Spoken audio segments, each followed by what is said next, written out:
Bem, estamos de volta aqui com mais uma live na página Pregadores da Reforma. Sou Josley Roseno. Convido você a partir de agora a me acompanhar nesse estudo que será abordado aqui o tema da graça irresistível, é o terceiro ponto das doutrinas da graça, a graça irresistível. E o texto que vamos ler a partir de agora é Ezequiel capítulo 36 e versículo 26. Diz assim: Eu vos darei um coração novo, e porei dentro de vós um espírito novo, e tirarei o coração de pedra da vossa carne, e vos darei um coração de carne. E tirarei o coração de pedra da vossa carne, e vos darei um coração de carne. Bem, aqui o profeta Ezequiel está usando uma metáfora. Ele tira essa metáfora do processo de mumificação lá no Egito, e é bem perfeito essa aplicação do profeta Ezequiel, apropriar-se dessa linguagem, dessa metáfora, e aplicar na obra da regeneração, quando o Senhor opera no interior do homem a sua obra monergística, a sua obra soberana em salvar o homem, dar a ele uma nova vida. E a múmia do Egito, que eram embalsamadas, que passavam por aquele processo de mumificação, acontecia da seguinte forma: quando eles estavam embalsamando, eles tiravam o coração de carne daquele cadáver e colocavam um coração de pedra. E o profeta Ezequiel, ele é perfeito nessa aplicação, porque Deus faz diferente daqueles egípcios que faziam no processo da mumificação, a um cadáver, tirando o coração de carne e botando o coração de pedra. Deus faz o contrário. Deus, ele faz o quê? Ele faz na obra de dar vida, tirando o coração de pedra. O coração de pedra aqui é a dureza do coração do homem, é a insensibilidade em ouvir a voz de Deus. Deus então cria uma obra no coração, no interior, das profundezas do ser do homem. E eu quero ler, a partir de agora, na Confissão de Fé de Westminster, o capítulo 10. A Confissão de Fé de Westminster é um livro onde foram elaborados o conjunto de doutrinas que nós cremos, as doutrinas da fé, as doutrinas da graça, da fé reformada. E isso foi feito por teólogos na Abadia de Westminster. E aqui estão todos organizados nesse livro as doutrinas daquilo a que a gente crê. Aqui diz assim, abordando a doutrina da graça irresistível, a vocação eficaz. Aqui temos uma perfeita definição da vocação eficaz. Diz assim, o capítulo 10, na página 92. Todos aqueles a quem Deus predestinou para a vida, e só esses é ele servido chamar eficazmente pela sua palavra e pelo seu Espírito, no tempo por ele determinado e aceito, tirando-os daquele estado de morte, de pecado, em que estão por natureza, para a graça e salvação em Jesus Cristo. Isso ele faz iluminando o entendimento deles, espiritual e salvificamente, a fim de compreenderem as coisas de Deus, tirando-lhes o coração de pedra e dando-lhes um coração de carne, renovando as suas vontades, determinando-os pela sua onipotência para aquilo que é bom e atraindo-os eficazmente a Jesus Cristo, mas de maneira que eles veem muito livremente, sendo para isso disposto pela sua graça. Na live anterior da semana passada eu fiz sobre a depravação radical. O homem, por natureza, ele é incapaz de ir a Deus. Por si só, o homem não invoca a Deus, não busca a Deus, não faz nenhum bem que agrade a Deus, não glorifica a Deus. Como diz a Escritura, aqueles que estão na carne não podem agradar a Deus. O autor da carta aos Hebreus, no capítulo 11, diz: sem fé é impossível agradar a Deus. Deus precisa fazer uma obra neste homem que está morto em pecado e em delito. A doutrina da graça irresistível, ela, para muitos pregadores, ela é muito importante porque ela coloca o pregador no seu devido lugar. Todo pregador do evangelho verdadeiro, que conhece a doutrina da graça irresistível, que sabe e entende a doutrina da depravação radical, ele sabe que não é uma obra dele a salvação, a regeneração, mas sim uma obra exclusiva de Deus, uma obra que é da livre graça de Deus. O pregador fica no seu devido lugar. O Martim Lutero, o reformador Martim Lutero, disse, e ele entendeu perfeitamente, que a capacidade dele era só de levar a palavra de Deus ao coração dos seus ouvintes. Do coração aos ouvidos é a obra do Espírito Santo.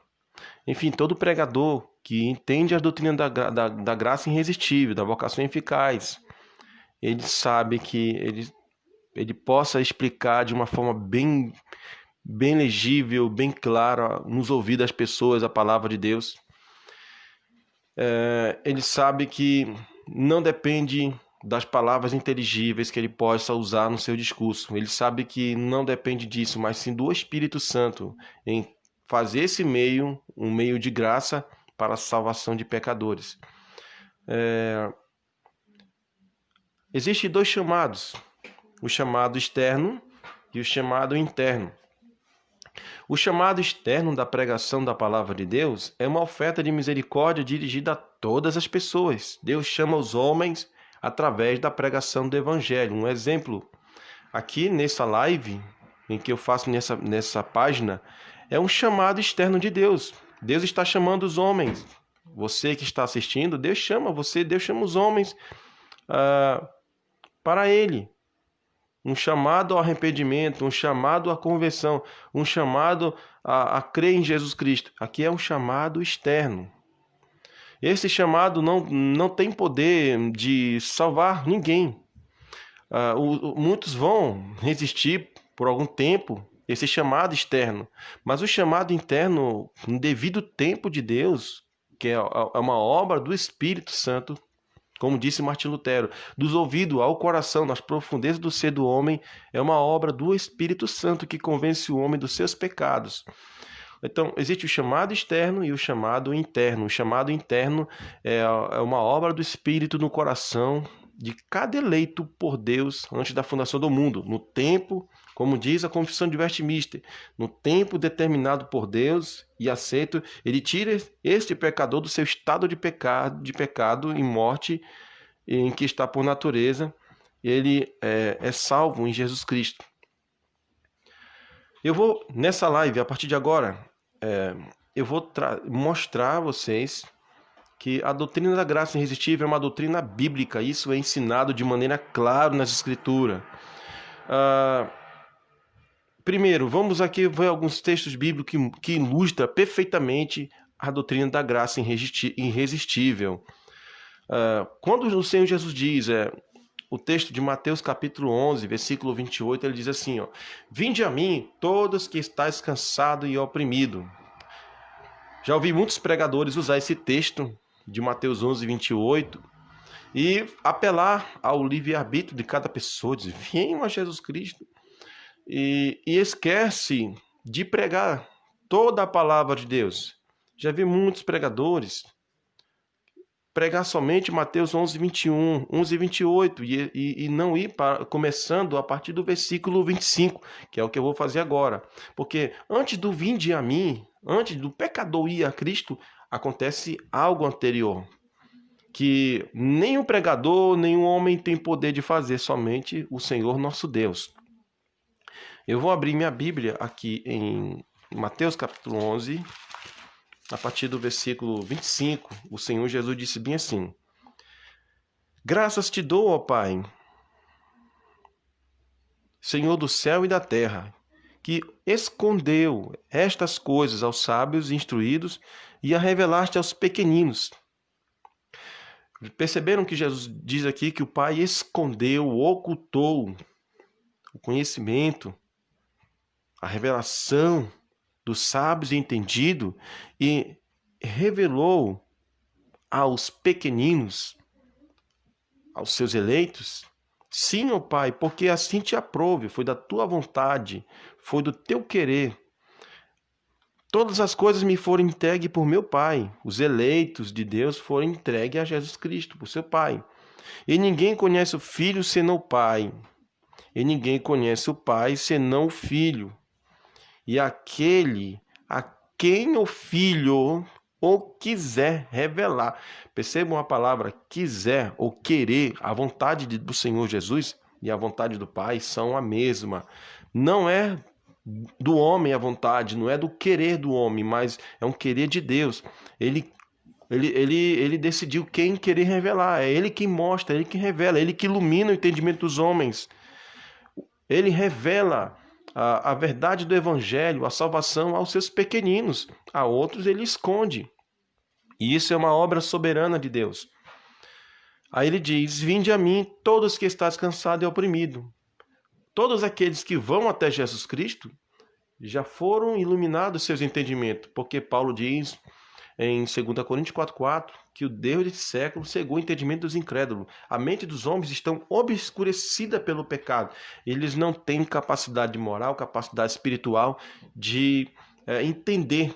Paulo diz lá em Romanos 3, não há ninguém que entenda, não há ninguém que busque a Deus. O homem só vai buscar a Deus se ele primeiro tiver entendimento. E esse entendimento quem dá é o Senhor. É o Senhor nosso Deus que ilumina a mente. Ele lhes dá entendimento para compreender a palavra de Deus e ir até ao seu Filho Jesus Cristo. Gálatas capítulo 1, Paulo também escreveu de maneira bem clara e qualquer um que lê entende o que ele está dizendo no capítulo 1, versículo 15 e o versículo 16, sobre essa iluminação de Deus, essa revelação de Deus. Olha o que ele diz aqui, ó. Mas quando aprove a Deus, que desde o ventre de minha mãe me separou e me chamou pela sua graça,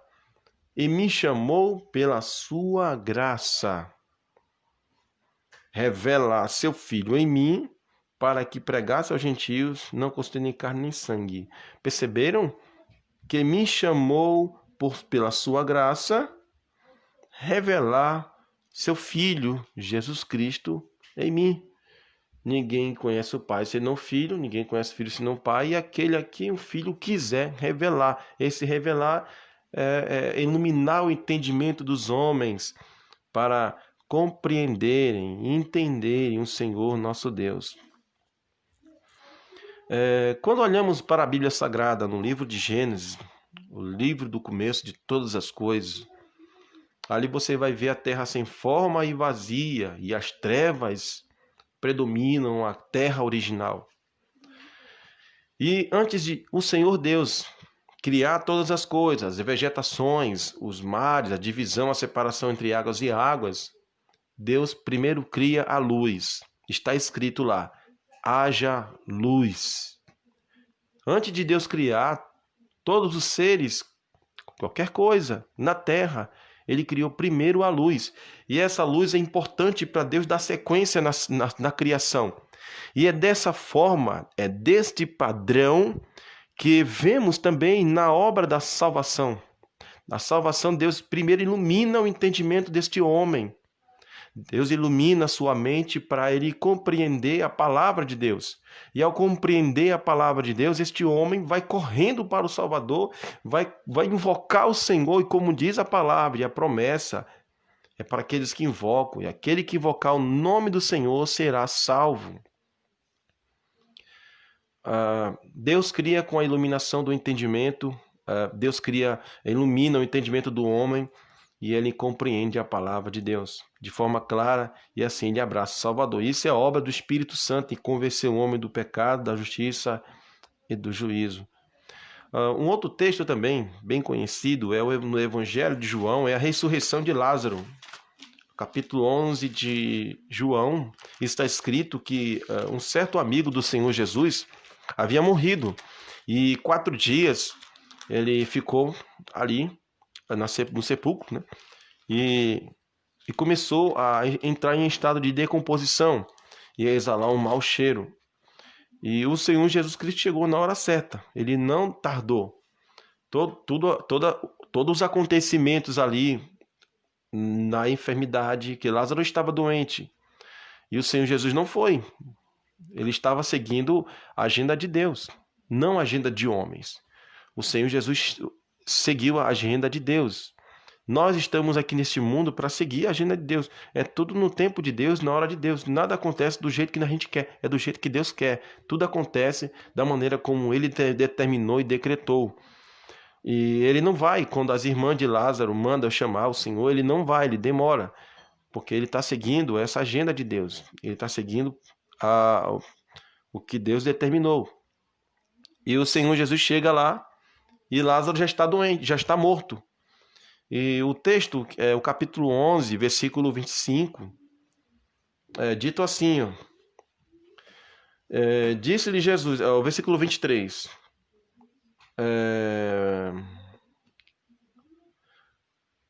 disse-lhe Jesus, teu irmão há de ressuscitar. Disse-lhe Marta, eu sei que há de ressuscitar na ressurreição do último dia. A ressurreição do último dia aqui é no último dia mesmo, aonde o Senhor vai julgar os mortos segundo as suas obras. Uns que vão ressuscitar para a vida eterna e outros para a condenação eterna. E Lázaro entendeu, disse, eu sei que meu irmão vai ressuscitar no último dia. Mas Jesus disse, o teu irmão vai ressuscitar agora, eu vou ressuscitar ele literalmente. E disse-lhe Jesus, eu sou a ressurreição e a vida. Quem crê em mim, ainda que esteja morto, viverá. Todo aquele que crê, todo aquele que vive, crê em mim, nunca morrerá. Crês tu nisso? Disse-lhe ela, sim, Senhor, creio que tu és o Cristo, o Filho de Deus, que havia de vir ao mundo. E dito isso, partiu e chamou em segredo Maria, sua irmã, dizendo, o mestre está aqui e quer chamar-te. E o versículo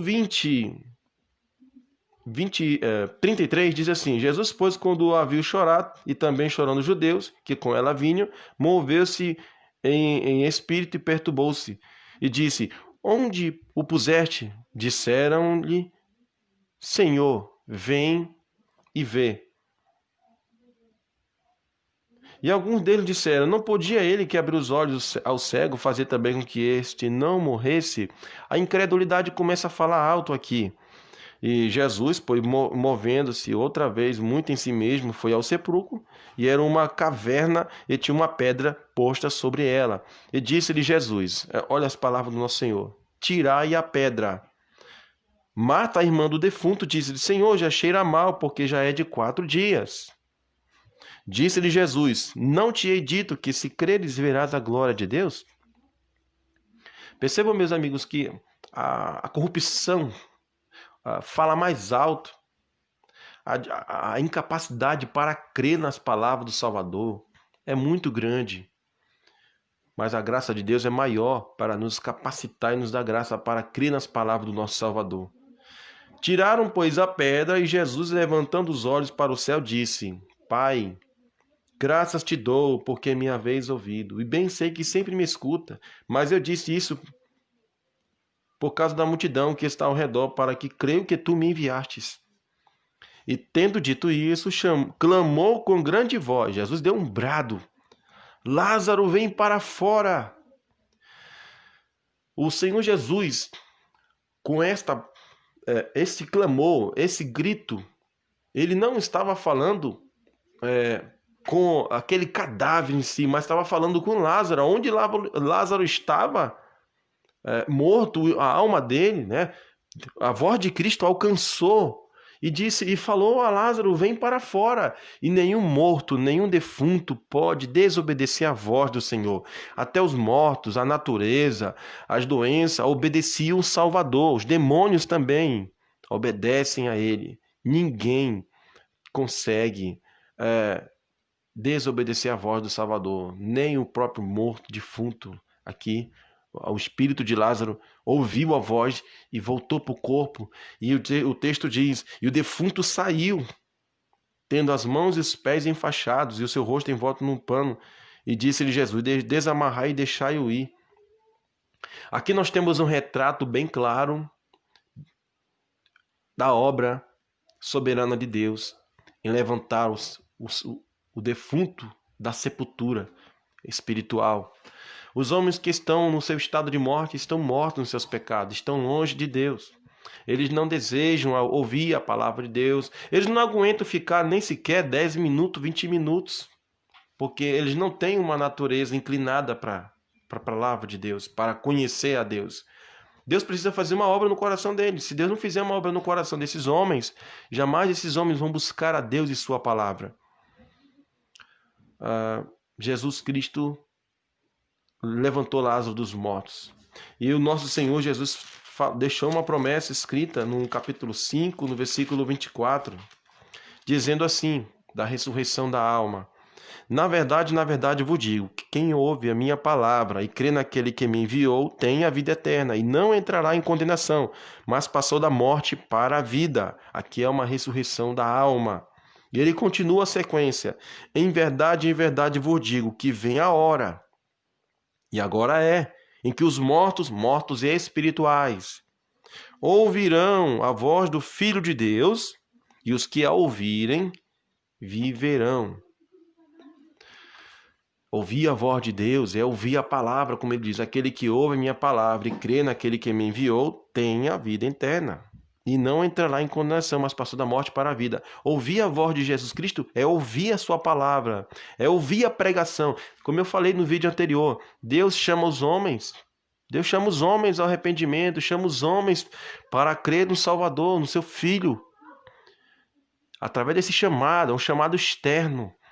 Esse chamado externo, o Espírito Santo transforma no chamado interno. Ele torna a palavra eficaz e planta no coração a semente do Evangelho, da palavra de Deus, e dando um novo coração e traz ele para a vida. Esse chamado nenhum homem vai resistir, não vai recusar. Ele vai se voltar para o Salvador, porque a sua mente foi aberta por Deus. As Escrituras nos mostram que Deus, quando salva alguém, ele abre o coração. É Deus quem abre o coração dos homens. Nós vamos ler agora um texto em Atos, capítulo 16, que fala de uma vendedora chamada Lídia, vendedora de púrpura. E ali é bem claro o texto em mostrar que essa mulher, o Senhor Deus fez uma obra soberana no coração dela. O apóstolo Paulo estava fazendo uma pregação, e isso era na praia. Olha o que diz o texto. Atos capítulo 16, versículo 14. E uma certa mulher chamada Lídia, vendedora de púrpura da cidade de Tiatira, e que servia a Deus, nos ouvia. E o Senhor lhe abriu o coração para que estivesse atenta ao que Paulo dizia. O Senhor abriu o coração de Lídia. O que o Senhor Deus fez? O Senhor Deus tirou o coração de pedra e colocou um coração de carne. O Senhor criou um novo princípio santo nessa mulher. O Senhor criou uma nova natureza nela. A obra é uma obra soberana de Deus. Só dessa forma o homem vai se voltar para Deus, se Deus fizer uma obra no coração dele. Mas é lamentável, meus amigos, é muito triste em ver a maioria das pessoas virando as costas para a palavra de Deus. As pessoas têm mais prazer em passar mais tempo assistindo um jogo de futebol. Não tenho nada contra quem assiste jogo de futebol, mas para ouvir a palavra de Deus, as pessoas inventam suas desculpas e não desejam. Por quê? Porque elas têm um coração corrupto ainda. Elas estão no estado de morte, elas não têm inclinação para a palavra de Deus. E a minha esperança é que, através da pregação do Evangelho, de uma maneira clara e bíblica, Deus vai salvar, Deus vai dar uma nova vida para aqueles que ouvem. Não será a maioria, sempre será a minoria, mas a palavra de Deus ela vai seguir triunfante e vai salvar os pecadores pelo poder do Espírito Santo. A Lídia entendeu a palavra de Deus porque o Senhor abriu o coração dela. E ela creu no Salvador e foi salva juntamente com a sua família. Eu vou concluir agora essa live mostrando para vocês alguns textos bíblicos. Vou começar por Tiago. Que o Senhor Deus faz essa obra da salvação não é segundo a nossa vontade, porque o homem não tem desejo, o homem não tem vontade de querer Deus, de querer a palavra, de querer Jesus Cristo. O homem não tem, ele só tem um desejo, é virar as costas para Deus, e se depender do homem, ele vai viver a vida toda de costas para Deus e sua palavra. Mas o Senhor é soberano sobre toda a sua criatura. Dentre essa maioria dos homens, o Senhor já tem os seus que ele chamará de uma forma eficaz e eles não vão permanecer no seu estado de morte e incredulidade. E isso é esperançoso, isso é bom, porque numa hora dessa, quando a palavra de Deus está sendo pregada, o Espírito Santo ele vai operar de uma forma soberana. Tiago, capítulo 1, versículo 18. Diz assim, Tiago, capítulo 1. Segundo a sua vontade, ele nos gerou pela palavra da verdade, para que fôssemos como primícia das suas criaturas. Olha o que diz o texto de maneira clara. Segundo a sua vontade, segundo a vontade de Deus, ele nos gerou, ele nos regenerou, nos deu uma nova vida pela palavra da verdade, pela Bíblia, pela palavra de Deus. Então, pela pregação, Deus vai salvar, vai chamar de uma forma soberana os pecadores para o servi-lo. Efésios capítulo 2, eu vou concluir aqui a partir desse texto. O apóstolo Paulo, de maneira clara, ele diz assim, que nós fomos vivificados, estando mortos em ofensas e pecado, que no outro tempo andávamos segundo o curso deste mundo, segundo o príncipe da potestade do ar, do espírito que agora opera nos filhos da desobediência, entre os quais todos nós também antes andávamos nos desejos da nossa carne. A palavra carne aqui se refere à natureza caída, fazendo a vontade da carne e dos pensamentos, os desejos, as vontades são todos corrompidos e dominados pelo pecado. E éramos, por natureza, filhos da ira, desde quando nasce, como os outros também. Mas Deus, que é riquíssimo em misericórdia, pelo seu muito amor, com que nos amou, estando nós ainda mortos em nossas ofensas, nos vivificou juntamente com Cristo, para mostrar os séculos vindouros a abundante riqueza da sua graça, pela benignidade para conosco em Jesus Cristo. Porque pela graça sois salvos por meio da fé, e isso não vem de vós, é um dom de Deus. Não vem das obras, para que ninguém se glorie.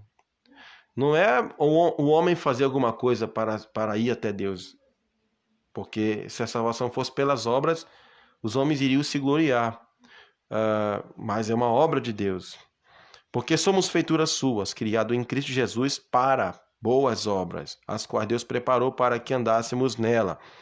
Mas o que precisa ficar bem claro aqui é que o versículo 1 diz: e nos vivificou, estando mortos em ofensas e pecado. O versículo 5 continua: estando nós ainda mortos em nossas ofensas. Paulo é bem enfático e diz: nos vivificou juntamente com Cristo. Se o homem não for vivificado, regenerado, pela graça de Deus, Deus quebrando o coração duro, dando um coração de carne, se Deus não fizer isso, o homem certamente estará perdido para sempre.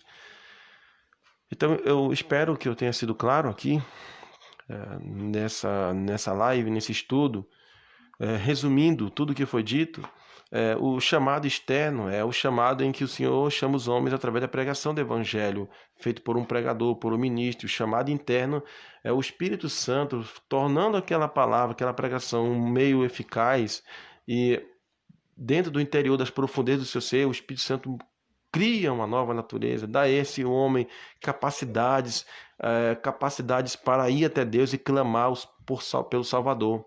Então o homem por si só não tem capacidade nenhuma de vencer o seu coração mau e rebelde. Só Deus, pela sua graça irresistível, no coração do homem, pelo Espírito Santo, pode dar a este homem a vida. De natureza, o homem não tem nenhuma capacidade de ir até Deus. Só através da graça de Deus os homens só poderão ser salvos. Não vem das obras para que ninguém se glorie, é obra de Deus. Obrigado, e na próxima live, na quarta-feira, estarei aqui novamente concluindo o quarto ponto que eu vou abordar aqui nessa página. Até a próxima.